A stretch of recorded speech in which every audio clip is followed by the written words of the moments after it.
Hi hello everyone welcome back to my channel. ഇന്ന് ഞാൻ പറയാൻ പോകുന്ന ടോപ്പിക് എന്ന് പറയുന്നത് പ്രശസ്ത എഴുത്തുകാരിയായ റോണ്ട ബേൺ എഴുതിയ ദി സീക്രട്ട് എന്ന പുസ്തകത്തിൻ്റെ ഓഡിയോ ബുക്കാണ്. 8-ാം അധ്യായത്തിൻ്റെ 2-ാം ഭാഗമാണ് ഇന്ന് ഞാൻ പറയാൻ പോകുന്നത്. നിങ്ങൾ നിങ്ങളുടെ ഭൂതകാലമല്ല. Jack Canfield. ജീവിതത്തിൽ ബലിയാടുകളാക്കപ്പെട്ടവരാണ് തങ്ങളെന്ന് ധാരാളം ആളുകൾ കരുതുന്നുണ്ട്. അവർ മിക്കപ്പോഴും കഴിഞ്ഞകാല സംഭവങ്ങൾ ചൂണ്ടിക്കാണിക്കും.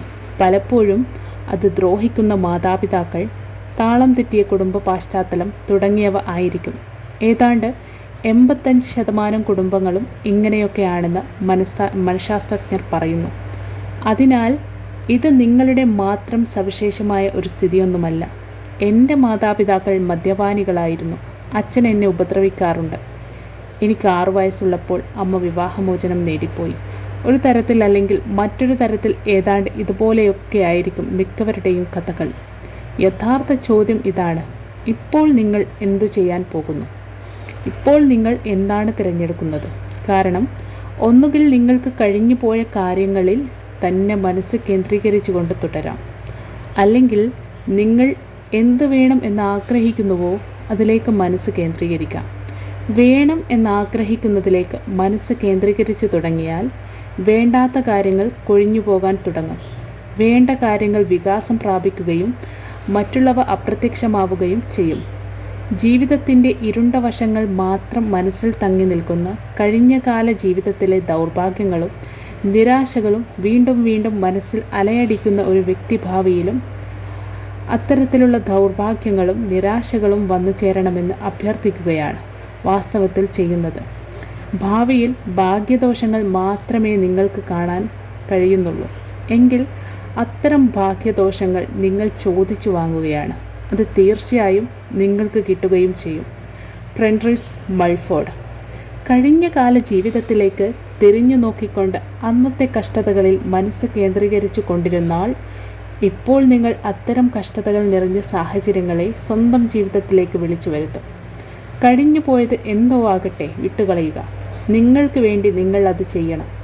കഴിഞ്ഞ കാല സംഭവങ്ങളുടെ പേരിൽ ആരോടെങ്കിലും പകയോ വൈരാഗ്യമോ മനസ്സിൽ വെച്ച് പുലർത്തിയാൽ അതിൻ്റെ ദോഷം അനുഭവിക്കുക നിങ്ങൾ മാത്രമായിരിക്കും.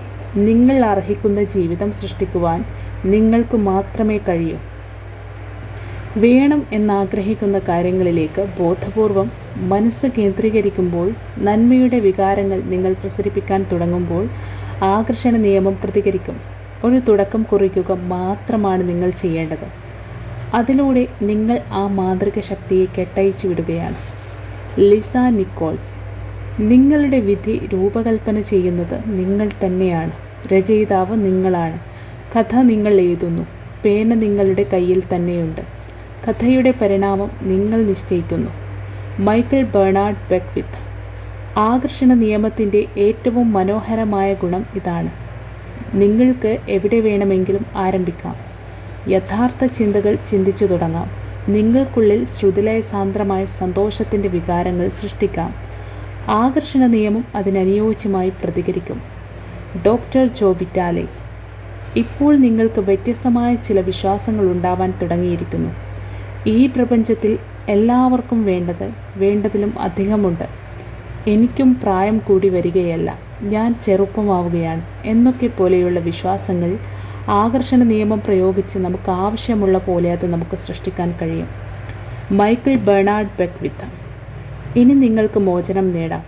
പരമ്പരാഗതമായ രീതികളിൽ നിന്ന്, സാംസ്കാരിക നിയമാവലികളിൽ നിന്ന്, സാമൂഹിക വിശ്വാസങ്ങളിൽ നിന്ന് ആത്യന്തികമായി നിങ്ങൾക്ക് തെളിയിക്കാം. നിങ്ങൾക്കുള്ളിലെ ശക്തിയാണ് ഈ ലോകത്തിലുള്ള സകല ശക്തിയേക്കാളും വിശിഷ്ടമായ ശക്തിയെന്ന്. Doctor Fred Alan Wolf. നിങ്ങൾ ഒരു പക്ഷേ ഇങ്ങനെ ചിന്തിക്കുന്നുണ്ടാവും: കൊള്ളാം, നല്ല കാര്യം, പക്ഷേ എനിക്കത് ചെയ്യാൻ കഴിയില്ല, അല്ലെങ്കിൽ അങ്ങനെ ചെയ്യാൻ എന്നെ അവൾ അനുവദിക്കില്ല, അതുമല്ലെങ്കിൽ ഞാൻ അത് ചെയ്യുവാൻ അയാൾ ഒരിക്കലും അനുവദിക്കില്ല. എൻ്റെ കയ്യിൽ അത്രക്ക് പണമൊന്നുമില്ല. അത് ചെയ്യാൻ കരുത്തുള്ള ആളല്ല ഞാൻ. അത് ചെയ്യാൻ തക്കവണ്ണം പണക്കാരനല്ല ഞാൻ. എനിക്ക് സാധിക്കില്ല. എനിക്ക് സാധിക്കില്ല. അങ്ങനെ പോകും. ഓരോ എനിക്ക് സാധിക്കില്ല പ്രസ്താവനയും ഒരു സൃഷ്ടിയാണ്. എനിക്ക് സാധിക്കില്ല എന്ന് നിങ്ങൾ പറയുമ്പോൾ പറയുന്നതിനെക്കുറിച്ച് ബോധവാനാകണം. അങ്ങനെ പറയുന്നതിലൂടെ നിങ്ങൾ സൃഷ്ടിക്കുന്നത് എന്താണെന്നറിഞ്ഞിരിക്കുന്നത് നല്ല കാര്യമാണ്. ഡോക്ടർ വുൾഫ് നൽകുന്ന ഈ അതിശക്തമായ ഉൾക്കാഴ്ച മറ്റെല്ലാ ആചാര്യന്മാരും ഇതേ പ്രാധാന്യത്തോടെ രേഖപ്പെടുത്തിയിട്ടുണ്ട്. ഞാൻ എന്ന് നിങ്ങൾ പറയുമ്പോൾ അതിനെ തുടർന്ന് വരുന്ന വാക്കുകൾ അതീവ ശക്തിയോടെ ഒരു സൃഷ്ടിക്കുള്ള ആഹ്വാനമാകുന്നു. കാരണം നിങ്ങൾ അത് വാസ്തവമാണെന്ന് പ്രഖ്യാപിക്കുകയാണ്. ദൃഢതയോടെയുള്ള ഒരു പ്രസ്താവനയാണ് അത്. അതുകൊണ്ട് ഞാൻ തളർന്നുപോയി, ഞാൻ തകർന്നുപോയി, ഞാൻ രോഗിയാണ്, ഞാൻ വൈകിപ്പോയി, ഞാൻ പൊണ്ണത്തടിയനാണ്, ഞാൻ കിഴവനാണ് എന്നൊക്കെ പറയുമ്പോൾ ഉടൻ തന്നെ ഭൂതം പറയുന്നു, താങ്കളുടെ ആഗ്രഹം എനിക്കുള്ള ആജ്ഞയാണ് എന്ന്. ഇത് അറിയാമെന്നിരിക്കെ ലോകത്തിലെ ഏറ്റവും ശക്തിയുള്ള ആ വാക്ക്, ഞാൻ എന്ന വാക്ക് നിങ്ങൾക്ക് അനുകൂലമായ രീതിയിൽ പ്രയോഗിച്ചുകൂടെ? ഞാൻ ആഗ്രഹിക്കുന്നതെല്ലാം എനിക്ക് കിട്ടുന്നു. ഞാൻ വളരെ സന്തുഷ്ടനാണ്. ഞാൻ ധാരാളം സമ്പത്തുള്ളയാളാണ്.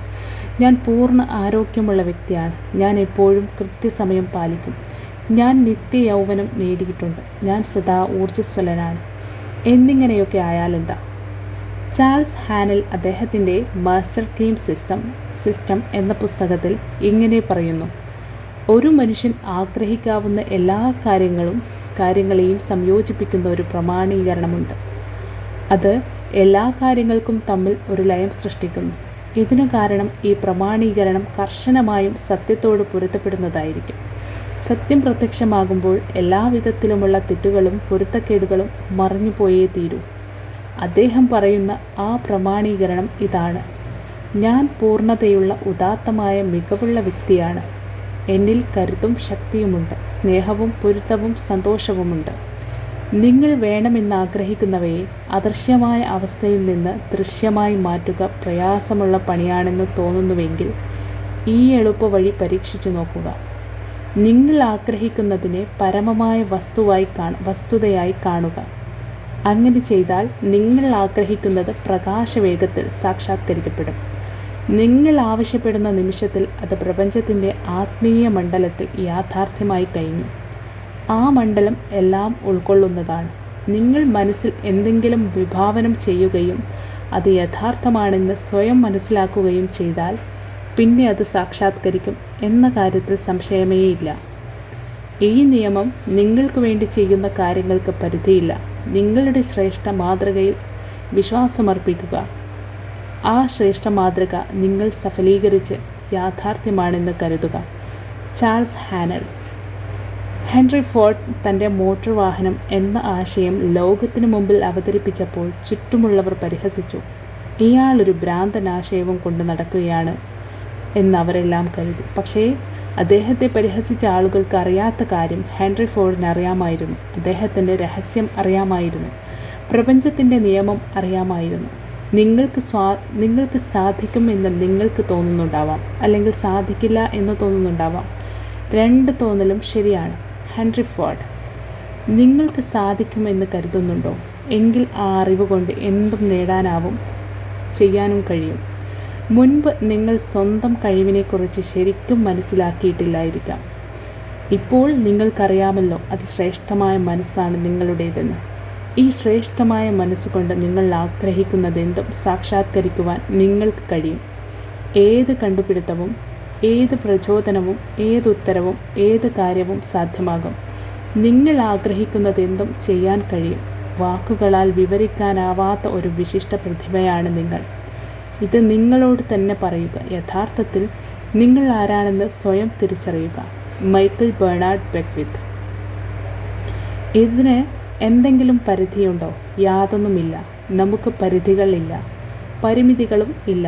ഈ ഭൂമുഖത്തെ ഓരോ വ്യക്തിയിലും ഉള്ള കഴിവും പ്രാഗൽഭ്യവും വരപ്രസാദങ്ങളും പരിധിയില്ലാത്തതാണ്. നിങ്ങളുടെ ചിന്തകളെക്കുറിച്ച് ബോധമുണ്ടാവണം. സ്വന്തം ശക്തിയെക്കുറിച്ചുള്ള ബോധമാണ്. ആ ശക്തിയെ ബോധമണ്ഡലത്തിൽ നിലനിർത്തലാണ് നിങ്ങളുടെ യഥാർത്ഥ ശക്തി. നിങ്ങൾ ശ്രദ്ധിക്കാതിരുന്നാൽ നിങ്ങളുടെ മനസ്സ് നിയന്ത്രണം വിട്ട് പായുന്ന ഒരു തീവണ്ടി പോലെയാകും. അത് നിങ്ങളെയും വഹിച്ചുകൊണ്ട് കഴിഞ്ഞ കാല ചിന്തകളിലേക്ക് കുതിക്കും. അവിടെ നിന്ന് പഴയ കാലത്തെ ചില അനിഷ്ട സംഭവങ്ങളെ പെറുക്കിയെടുത്ത് അത് നിങ്ങളെ ഭാവി ചിന്തയിലേക്ക് കൊണ്ടുപോകും. ആ അനിഷ്ട സംഭവങ്ങളെ ഭാവിയിലേക്ക് സന്നിവേശിപ്പിക്കും. കടിഞ്ഞാണില്ലാത്ത ഈ ചിന്തകൾ പലതിനെയും സൃഷ്ടിക്കുകയും ചെയ്യും. ഉണർവോടെ ഇരിക്കുമ്പോൾ നിങ്ങൾ വർത്തമാനകാലത്തിലുണ്ടാവും.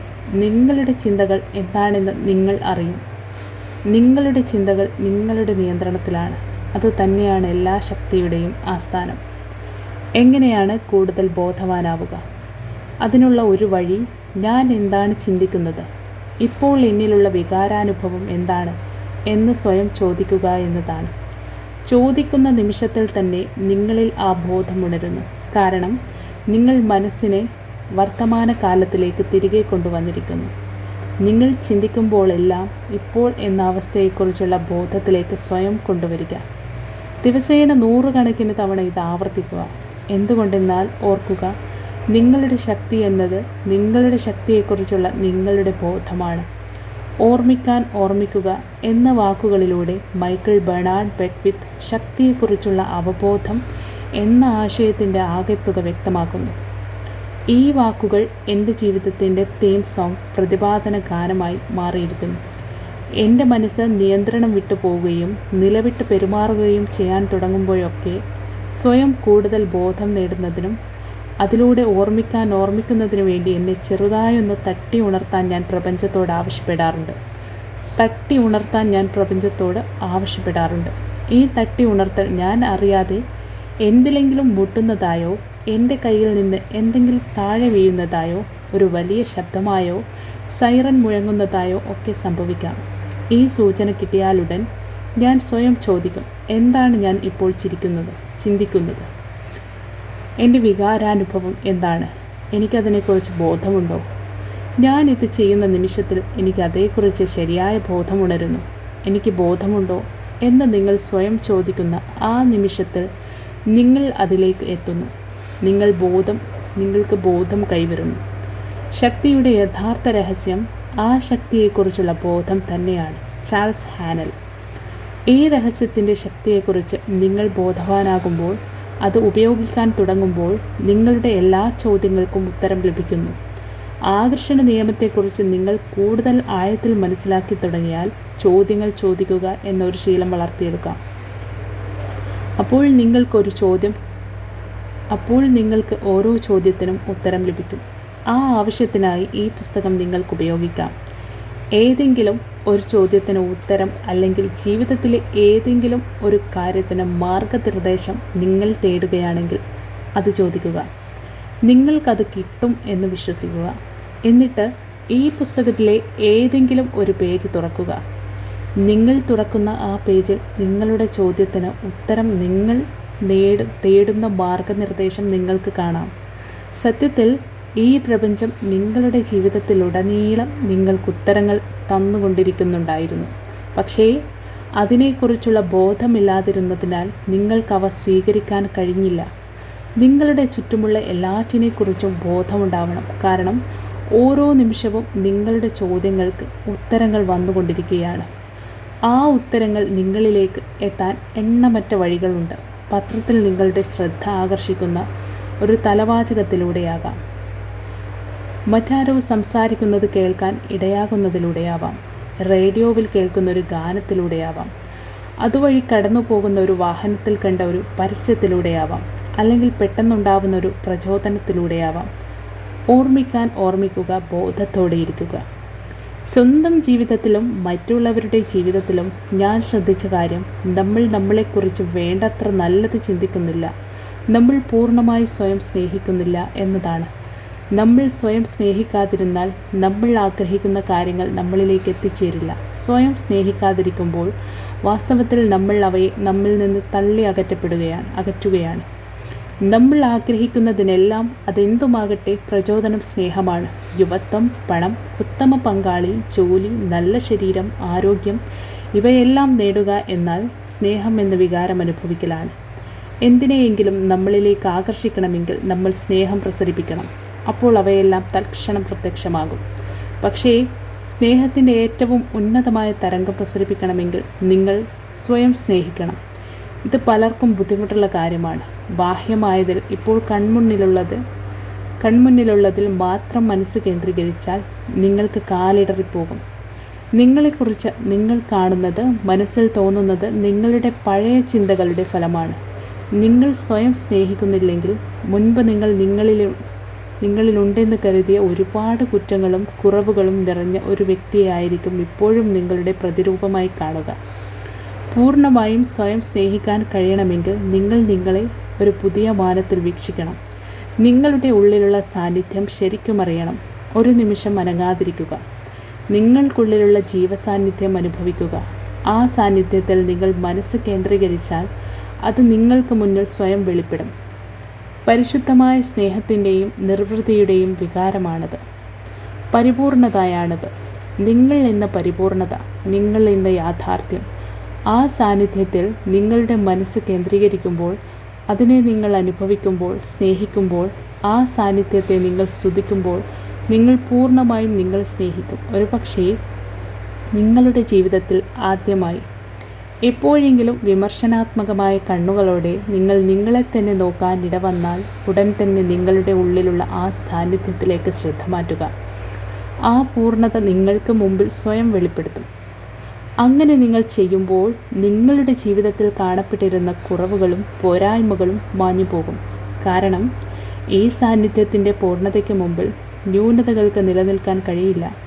നിങ്ങൾ ഉത്തമമായ കാഴ്ചശക്തി തിരികെ നേടാനോ, രോഗം ശമിച്ച് സ്വാസ്ഥ്യം കൈവരിക്കാനോ, ദാരിദ്ര്യം മാറി സമ്പൽ സമൃദ്ധി നേടാനോ, വാർദ്ധക്യത്തെയും ജരാനരകളെയും തടഞ്ഞു നിർത്താനോ, നിഷേധഭാവങ്ങളെ നിർമ്മാർജ്ജനം ചെയ്യാനോ ആഗ്രഹിക്കുന്നുവെങ്കിൽ നിങ്ങളുടെ ആന്തരിക സാന്നിധ്യത്തിൽ മനസ്സ് കേന്ദ്രീകരിക്കുകയും അതിനെ സ്നേഹിക്കുകയും ചെയ്യുക. ഉദാത്തവും പൂർണ്ണവുമായ ആ സാന്നിധ്യം എല്ലാം സാക്ഷാത്കരിച്ച് തരും. ഞാൻ എന്നത് ഉദാത്തവും പൂർണ്ണവുമാണ് എന്നുള്ളത് ആത്യന്തികമായ സത്യം. യഥാർത്ഥ ഞാൻ ആത്മീയമാണ്. അതിനാൽ തന്നെ അതിനൊരിക്കലും അപൂർണത ഉണ്ടാവില്ല. അതിനൊരിക്കലും ന്യൂനതകളോ പരിമിതികളോ വ്യാധികളോ ഉണ്ടാവില്ല. ചാൾസ് ഹാനൽ. രഹസ്യം രത്നച്ചുരുക്കം. എല്ലാം ഊർജമാണ്. ഊർജത്തിൻ്റെ കാന്തമാണ് നിങ്ങൾ. വൈദ്യുത ശക്തിയാൽ നിങ്ങൾ എല്ലാറ്റിനും നിങ്ങളുടെ ദിശയിലേക്ക് ചലിക്കാൻ ഊർജം നൽകുന്നു. നിങ്ങൾ ആഗ്രഹിക്കുന്ന എല്ലാത്തിലും ചെന്നെത്തുന്നു. നിങ്ങൾ ഒരു ആത്മീയ അസ്തിത്വമാണ്. നിങ്ങൾ ഊർജമാണ്. ഊർജം എന്നതിനെ സൃഷ്ടിക്കാനോ നശിപ്പിക്കാനോ കഴിയില്ല. അതിന് രൂപാന്തരങ്ങൾ സംഭവിക്കുക മാത്രമേ ഉള്ളൂ. നിങ്ങൾ എന്ന പരിശുദ്ധമായ സത്ത എന്നുമുണ്ടായിരുന്നു, എന്നുമുണ്ടായിരിക്കുകയും ചെയ്യും. പ്രപഞ്ചം ചിന്തയിൽ നിന്ന് ഉത്ഭവിക്കുന്നു. നമ്മൾ സൃഷ്ടിക്കുന്നത് നമ്മുടെ വിധി മാത്രമല്ല, ഈ പ്രപഞ്ചത്തിൻ്റെ വിധി കൂടിയാണ്. ആശയങ്ങളുടെ അനന്തമായ സ്രോതസ് നിങ്ങൾക്ക് ലഭ്യമാണ്.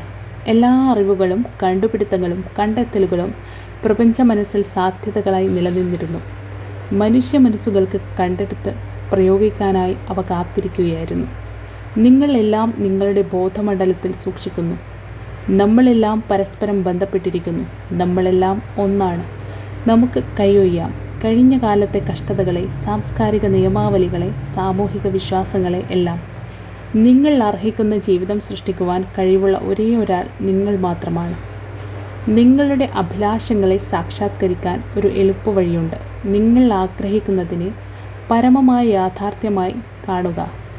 നിങ്ങളുടെ ചിന്തകളിലാണ് നിങ്ങളുടെ ശക്തി നിലകൊള്ളുന്നത്. ബോധത്തോടെ ഇരിക്കുക. മറ്റൊരു രീതിയിൽ പറഞ്ഞാൽ ഓർമ്മിക്കുക. ഇതുവരെ എന്നെ കേട്ടിരുന്ന എല്ലാവർക്കും നന്ദി. Thank you so much.